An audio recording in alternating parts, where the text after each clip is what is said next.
Let's play around with Blackboard, shall we? I mentioned at the division meeting last night that I have a goal that all courses will be web enabled this semester, which is to say that each of the Blackboard courses will be available for students to access, and that at least a syllabus is up there with the instructor contact information. So let's start again on inside, and you'll notice over here on the right hand side that there is the Blackboard icon, so you can click on that, and that should take, well, what it would do for you is it would take you to the login, and you would use your MEID and Maricopa password, and then you would come into this view wherein my courses are listed. Now, if you have separate separate lab sections, you will see both the lecture and the lab listed. If you have different content for lecture and lab and you want to keep them separate, you could go ahead and keep both of them.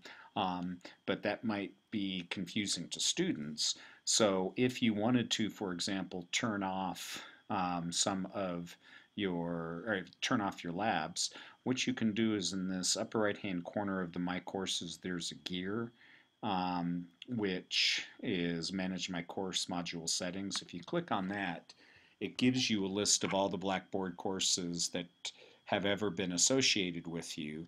And if I move down here, I can see that there are 4 that have the check marks in them, and typically the way that we number the sections is the first number in the sequence, in this case 23728, is the lecture, and then 23729 is the lab. So if I deselect the lab for that course and for this course, and then click Submit, you now notice that what I have here are just the labs. Now it says unavailable, and here shortly I'll show you how to make it available, but what you probably want to do before you make it available is to go ahead and add some content to it. And so what you would do is just choose one of them, and I've already put a message here because I will be switching to Canvas. I hope. I haven't built the course yet, and I haven't even in fact written my syllabus yet, but there's the weekend for that.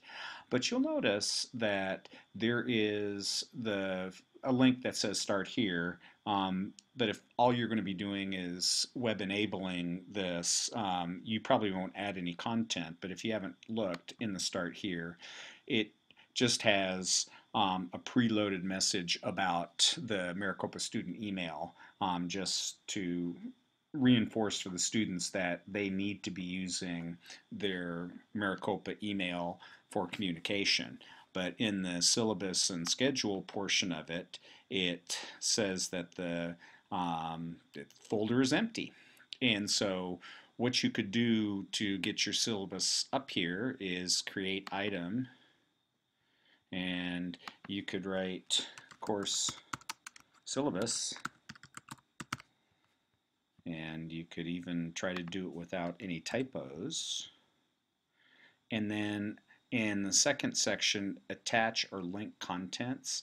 And so if you have it as a document, you can choose file, and then let's just say this is the one that I want to use, and it wouldn't be because this is from a year ago, but I'll just play make-believe.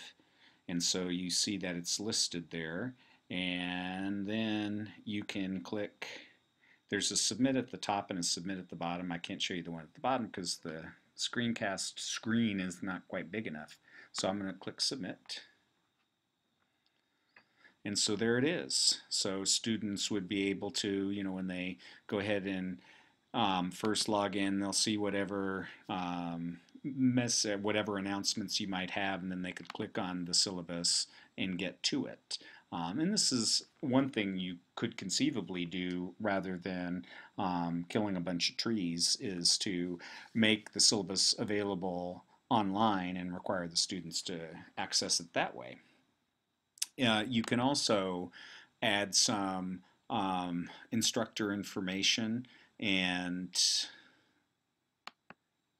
what you can do is create a contact and then fill out information. And lots of times, though, that this sort of information is available on the syllabus. The other point I'd like to make about this is a really handy way for you to contact students if you don't have another means by which to do it. If you want to do an email blast about, maybe you saw something that's going to be on the History Channel or PBS or whatever, and you want them to know about it, and you're not going to see them until the event is over, you can do send email, and you can click on all users. And if you do that, then you see all the ones that are there. You can put in a subject and the message, and then go ahead and click submit. And so that's a really handy way for that to happen. The other thing that I use it for is I want to make sure that students send me emails from their Maricopa email. And furthermore, if the email is sent from within Blackboard, there is a code that is unique to this course that is appended at the beginning of the subject line, so I can create filters so that student emails go to specific folders. And I tell students, if you don't use Blackboard to send me the email, then I'm not going to look at it, because it has to show up in the class folder for me to look at it. And so the way the student would do that is they would click on all instructor users, and you notice that it's just me that's here, and in your class it'd just be you, and they'd go ahead and put a meaningful subject, and I try to stress meaningful, not just a question.